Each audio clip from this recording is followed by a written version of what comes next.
Thank you, Mr. Chairman, and Mr. Gaynor, thank you for being here and for your service. Recently, FEMA has announced on its website that it will be in late 2020 initiating Risk Rating 2.0 for flood insurance. My understanding of this is that it will be a far more quantitative, hyper-targeted formula which will basically focus in potentially on individual homes rather than the entire country, entire regions, and so forth. Is this correct? In part, yes, sir. I think with, NFIP needs to be overhauled. I think we all agree to that. And our goal with 2.0 is to make sure that customers better understand their flood risk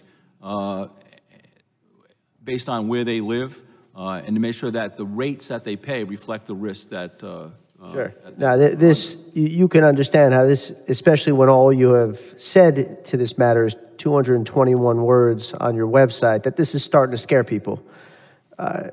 Would people be correct in their fear that they could start to pay upwards or see upwards of 18% increases in their flood insurance bills annually as a consequence of them fully understanding their risk? So the cap is 18%, so Yep. it can't be past 18%. Sure, but we could see theoretically people start to pay that 18% increase who were not formerly. Yes, sir. So again, it's what we're doing is try to reevaluate and rebuild the program to better reflect risk. And so in some cases, those premiums do not reflect that. And so we're doing modeling right now, so some premiums could go up and some premiums could go down.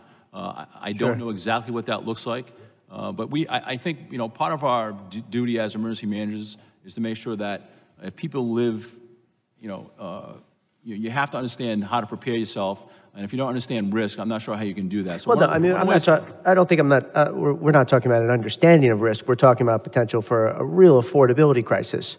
If you jack up someone's premium increases to 18% per year, roughly, that's doubling in 5 years.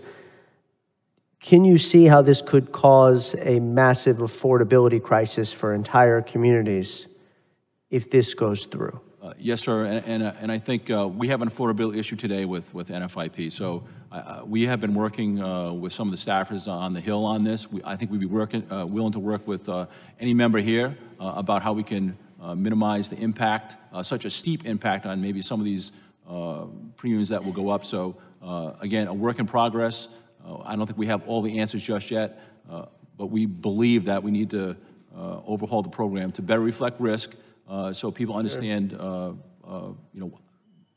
what is at risk when it comes to property. I guess the point that I'm making, and I would like to formally accept your offer to work with you and your team on this, because this is amongst the most important issues to my community. I represent an island in New York City, and then a coastline in Brooklyn that, and you say understanding of risk, they see affordability crisis. And this will be a problem unless we address it.